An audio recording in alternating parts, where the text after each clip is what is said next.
अस्सलाम वालेकुम everyone, welcome back to my YouTube channel. कैसे हैं आप सब? उम्मीद करती हूँ कि सब खैरियत से होंगे।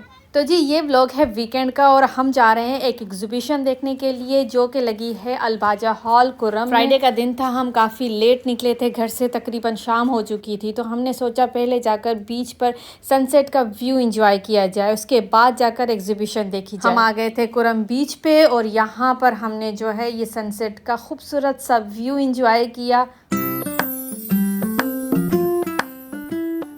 फिर उसके बाद हम निकल गए अपने मेन पॉइंट की तरफ जिसके लिए हम आए थे। तो हम पहुंच गए हैं जंगल रेस्टोरेंट और जंगल रेस्टोरेंट के ही साइड में अलबाजा हॉल है जहां पर लगी है एग्जीबिशन। ईद करीब है तो जगह जगह पर एग्जीबिशन लग रही है ताकि लोग एग्जीबिशन से फ़ायदा उठा सके और अपनी ईद की शॉपिंग कर सकें। और ये एग्जीबिशन स्पेशली ओवरसीज़ इंडियन और पाकिस्तानीज़ के लिए थी, जहाँ पर इंडियन और पाकिस्तानी ड्रेसेस, ज्वेलरी और जूते वगैरह अवेलेबल थे। स्पेशली ईद के हिसाब से बहुत ज़्यादा ऑप्शंस थे वहाँ पर, जिसमें अनस्टिच के साथ साथ रेडी टू वेयर कपड़े भी अवेलेबल थे। ओमान की मार्केट में नॉर्मली हमारे पास इतने ज़्यादा ऑप्शंस नहीं होते इंडियन या पाकिस्तानी ड्रेस लेने के लिए। कुछ सिलेक्टेड शॉप्स होती हैं जहाँ से इंडियन या पाकिस्तानी कपड़े मिल जाते हैं, लेकिन यहाँ पर कपड़ों के साथ साथ बहुत ही हसीन ज्वेलरी के स्टॉल्स भी लगे हुए थे जिसमें चूड़ियाँ वगैरह, नेकलेस सेट, इयररिंग्स वगैरह हर किस्म की ज्वेलरी अवेलेबल थी। और उसके बाद मुझे ये स्टॉल बहुत ज़्यादा पसंद आया जिनके पास बहुत ही खूबसूरत सेंटेड कैंडल्स थी।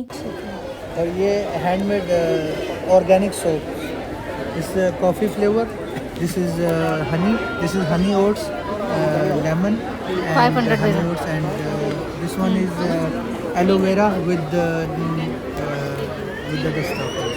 Rice and aloe vera. ये सब सेंटेड है? These all scented? आप स्मेल करके देखिए, की तरह का ये भी सेंटेड है। किधर है?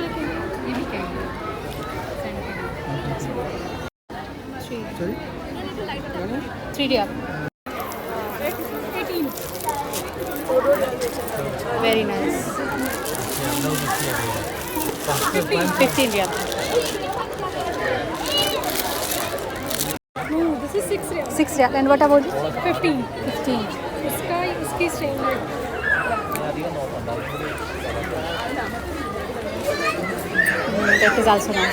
एग्जीबिशन देखने के बाद हम साथ ही जंगल रेस्टोरेंट था वहाँ आ गए। हमने सोचा चल के आयशा को थोड़ा सा जंगल का व्यू दिखाते हैं ताकि आयशा थोड़ा सा इंजॉय कर ले। एग्जीबिशन की रश में वो बहुत ज़्यादा परेशान हो गई थी, तो हमने सोचा उसका माइंड फ्रेश हो जाएगा, यहाँ पे वो आर्टिफिशियल एनिमल्स वगैरह देखेगी। लेकिन वो दरवाजे से ही रुक गई थी, एंटर ही नहीं हो रही थी अंदर, क्योंकि वो बहुत ज़्यादा डर रही थी। क्योंकि वहाँ का माहौल ही कुछ ऐसा बना हुआ है कि आपको एंटर होते ही डिफरेंट एनिमल्स के साउंड सुनने को मिलेंगे, एकदम से आपको जंगल वाली वाइब्स आना शुरू हो जाती है। तो वो बहुत ज़्यादा डर गई थी ये साउंड सुन के, उसको लगा कि जैसे मैं सच में किसी जंगल में आ गई हूँ।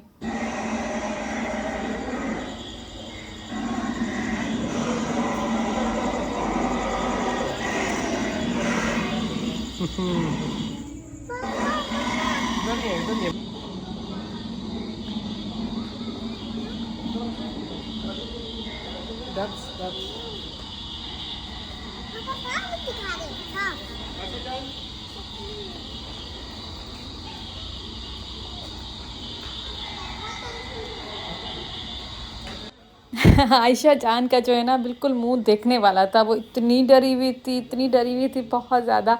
उसको लग रहा था ये सारी चीज़ें जो हैं रियल है, क्योंकि उनका साउंड इस तरीके से आ रहा था, उसको फील ये हो रहा था कि ये सारी चीज़ें रियल है। लेकिन उसको बड़ा मैंने उसे समझाया कि सारी चीज़ें आर्टिफिशियल हैं। फिर जाकर वो थोड़ा सा काम डाउन हुई, फिर थोड़ा उसने इंजॉय करना शुरू किया।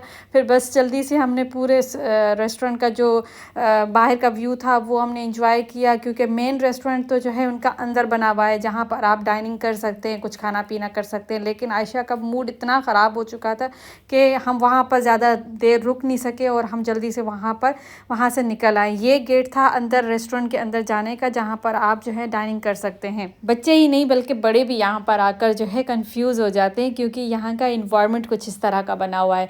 खैर यहाँ पर हम जो है रात में आए थे, लेकिन डे टाइम में काफ़ी अच्छे व्यूज़ आते हैं। यहाँ पर मैं कैमरा की फ्लैश ऑन करके जो है वीडियोस बना रही हूँ। आयशा का मूड बहुत ज़्यादा ख़राब था, क्योंकि फ़र्स्ट वो एग्जीबिशन की भीड़ में तंग हुई थी, उसके बाद जो है वो जंगल रेस्टोरेंट जाकर वहाँ डर गई थी, तो इस वजह से हम उसका मूड फ्रेश करने के लिए साथ ही जो है कोरम नेचुरल पार्क था वहाँ आ गए थे, ताकि उसको जो है थोड़ा इंजॉय करवाया जाए। और ये पार्क भी बहुत ज़्यादा खूबसूरत बना हुआ है और काफ़ी ज़्यादा बड़ा पार्क है। अगर डे टाइम में यहाँ पर जाएँ तो काफ़ी अच्छे व्यूज़ मिलते हैं देखने को। और जी फिर हम आ गए थे आयशा की फ़ेवरेट जगह पे, जहाँ पर आयशा बहुत ज़्यादा एंजॉय करती है, क्योंकि उसे ये राइड्स लेना बहुत ज़्यादा पसंद है। और फिर बस जल्दी से हमने उसका कार्ड रिचार्ज करवाया और फिर उसने अपनी राइड्स स्टार्ट की।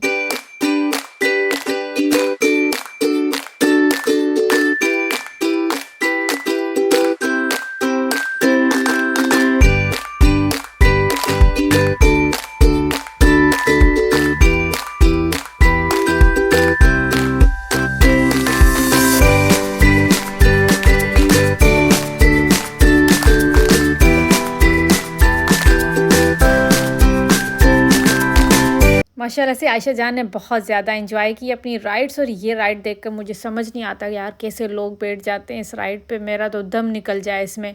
खैर एनीवेज़ हम बहुत ज़्यादा थक गए थे, क्योंकि एक ही दिन में 3-4 पॉइंट्स हम विज़िट कर चुके थे, तो हमने सोचा क्यों ना ट्रेन में बैठ के बाकी का जो है एरिया कवर कर लेते हैं। तो ट्रेन में बैठे बैठे हमने बहुत सारी डिफरेंट राइड्स देखी, और ये देखते देखते हमें एक बड़ी फ़नी और क्रेज़ी राइड नज़र आई, जिसमें लोग जो है बैठ रहे थे, लेकिन ये वाली राइड इसमें लोग बैठ रहे थे और ये राइड घूम घूम के एकदम से शेक कर रही थी। इसमें अपना बैलेंस बरकरार रखना होता है, और जो है अगर आपका बैलेंस ना रहे तो आप गिर जाते हो। इसमें बहुत ज़्यादा फ़नी थी। आप गिर जाओगे।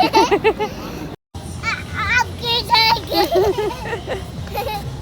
और यहाँ पर मैंने अपने भाई को चैलेंज किया और मैंने कहा कि आप इस राइड पे बैठें, अब देखते हैं कि उनका बैलेंस बरकरार रहता है कि नहीं। और आयशा भी बहुत ज़्यादा एक्साइटेड थी, वो भी अपने मामू से कह रही थी कि आप गोल गोल घूम के गिर जाओगे।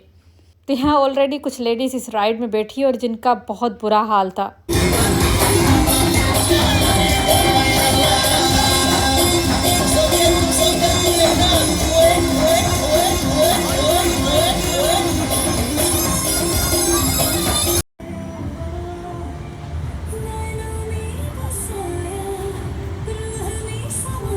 और यहाँ पे मेरा भाई बैठ चुका है राइड में, और उन्होंने बहुत ज़्यादा फोर्स किया मुझे और मेरे हस्बैंड को कि आप लोग भी बैठे। हमने कहा ना बाबा, हमने नहीं बैठना इसमें।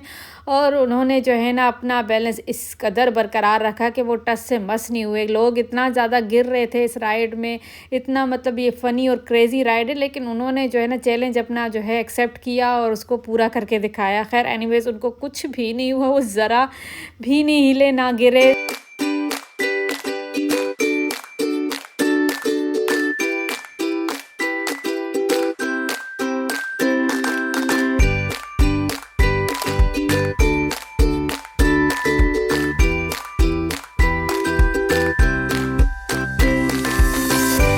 ढेर सारा एंजॉय करने के बाद मियाँ जी ने करवाया मुझे मेरी बर्थडे का डिनर, और हम आए थे एक तुर्किश रेस्टोरेंट पर। यहाँ हमने अपना डिनर एंजॉय किया, और इसी डिनर के साथ मैं करूँगी इस व्लॉग को एंड। उम्मीद करती हूँ कि आप लोग को मेरा व्लॉग पसंद आया होगा। अगर पसंद आया हो तो do like and subscribe my channel and don't forget to follow me on Instagram. अपना ढेर सारा ख्याल रखिएगा। मिलते हैं फिर किसी न्यू वीडियो के साथ, तब तक के लिए अल्लाह हाफिज़।